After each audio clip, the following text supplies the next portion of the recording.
great. I know you've been doing this for a long time and you've found it useful. Yep. So Paul is a finance broker, good man to know, very knowledgeable. I've been picking his brain today about different car leasing and loaning options. But yeah, if you could share with us some networking tips, that'd be great.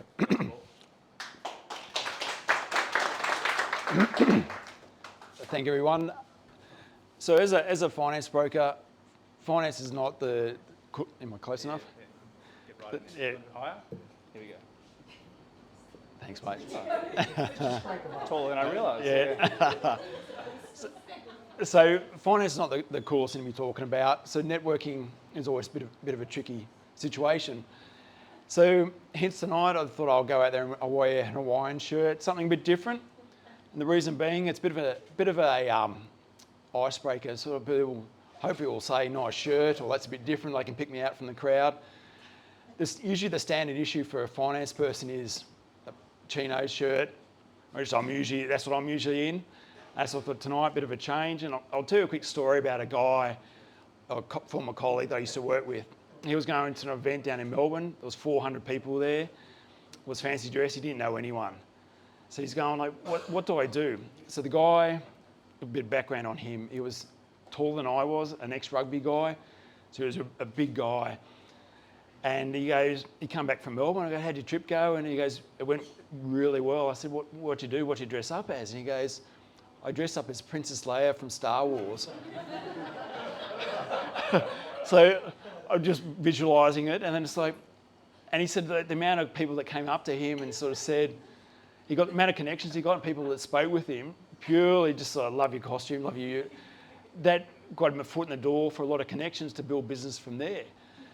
And I was sort of having a bit of a read on some stuff to think, like why the Hawaiian shirt's maybe a little bit tame. I was looking at another costume.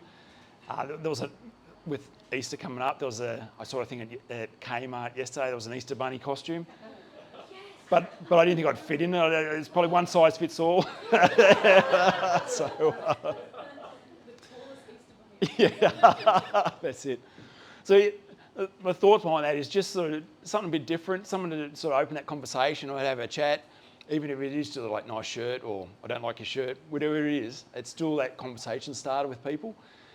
My other tip is there's a lot of different networking groups around. Post-COVID, we've sort of learned how to do business a bit differently. There's so many options for people. It depends where your comfort zone is, depends what sort of personality you are. You can do online networking. There's so many groups with online these days. Around the Central Coast, there's SB&G. Obviously, LinkedIn Local's a very, very good event, as Isaac mentioned before. It is free thanks to the sponsors that sponsor the night and make it affordable for everybody.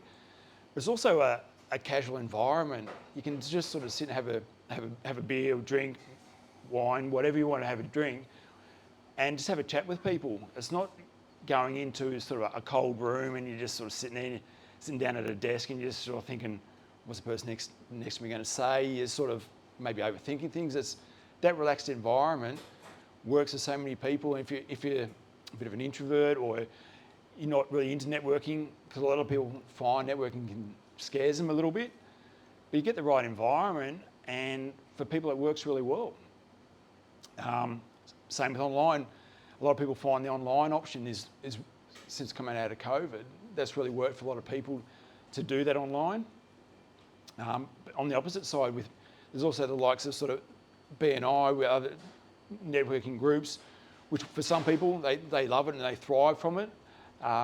So there's so many different options out there.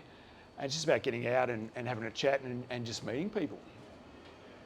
And that's all for me. Yeah.